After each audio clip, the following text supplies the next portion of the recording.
Remember Power Blade? Yeah, to me, it ain't just another criminally overlooked classic for the NES. It's a criminally overlooked classic with the most craziest backstory for a NES game ever! I mean, Power Blade is a game based off a shameless Mega Man ripoff, overhauled head to toe by the real-life alter ego of Captain N, and considered a programming achievement just as legendary as Mario, Zelda, and Metroid themselves! According to who? Nintendo! Like I said, craziest NES story of all time.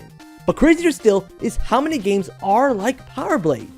Yonoid, Decap Attack, that Americanized Ranma Street Fighter ripoff by Irem, which incidentally replaced Ranma's iconic female pretty persona with Steve the Cyborg? And then there's Power Blade's little bro, Shatterhand. The two have had a quirky PB and J relationship that's been far overlooked than the games themselves. For starters, both games were originally developed by Natsume. Yeah, believe it. Unfortunately, neither American or their Japanese counterparts, Power Blazer and Soul Brain, make any mention of this, except Shatterhand. So Jaleco, you get a thumbs up for giving props. And obviously, both games got Doki Doki. But Shatterhand's case isn't extreme as Power Blade's. Well, they did swap out an entire stage for a bio laboratory. Plus, we did get a couple new enemies and a cool new boss that aren't found in the original. So for giving a little bit extra for the fans in the good old US of A, 2 thumbs up Jaleco!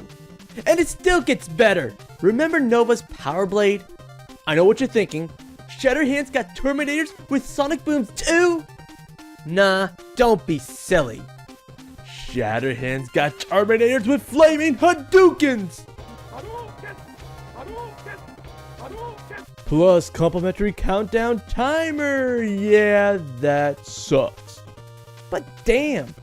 2 almost identical Ball-busting power-ups in 2 completely independent games, not found in their 2 Japanese cousins created by the same developer, but reworked by 2 separate video game companies.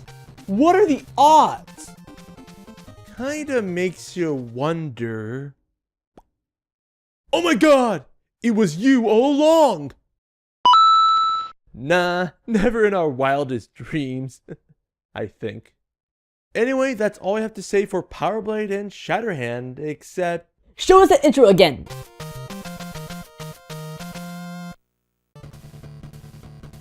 You play as Secret Agent Steve Hurt, aka Shatterhand, aka Mr. Top Gun. The evil Metal Command plots for total world domination.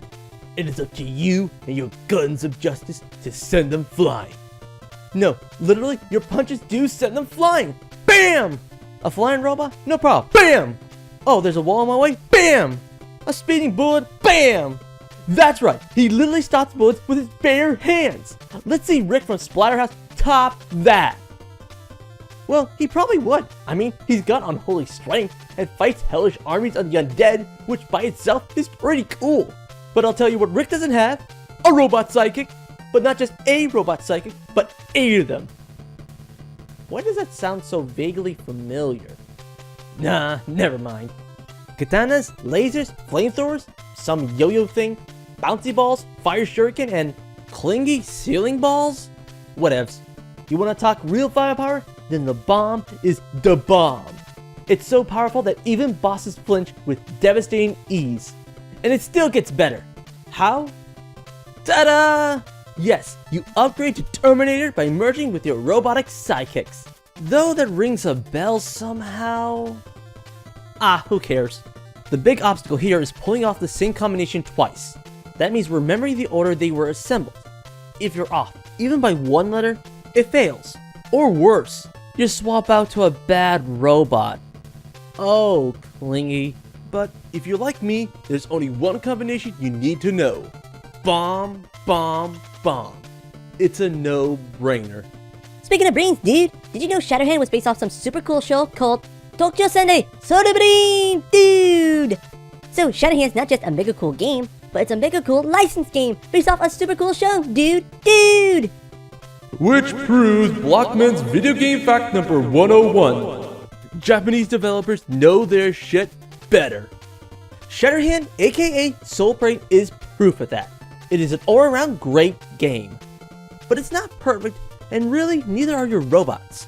The biggest issue here is maneuvering them around the stage is tricky. Like you're controlling for two people, except one acts almost like he's got bricks for processors. But honestly, not really that big of a deal. The game is super fun and super great. Worth a few bucks I spent, and Jaleco, you guys deserve 3 thumbs up and 2 fistfuls of awesomeness for bringing us one great game. Still, there's one little tiny detail that keeps bugging me. Jaleco, why at the end of every stage do you guys take away my robot and my money? Money I need for juice, for health, and for extra lives. You never see this happen in a Mega Man game. Speaking of the Blue Bomber, it's time to point out Shatterhand's uncanny resemblance to you-know-who. Or is it the other way around? Yes, there's a gravity stage like in Mega Man 5, and yes, the power-ups is not unlike the rush upgrades in Mega Man 6. But you guys are overlooking one little detail.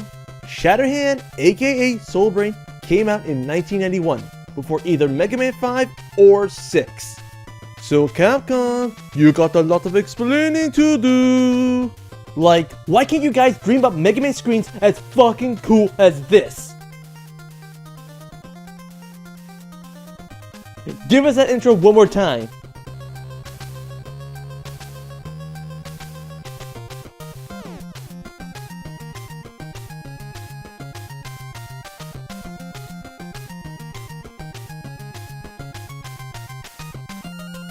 Awesome.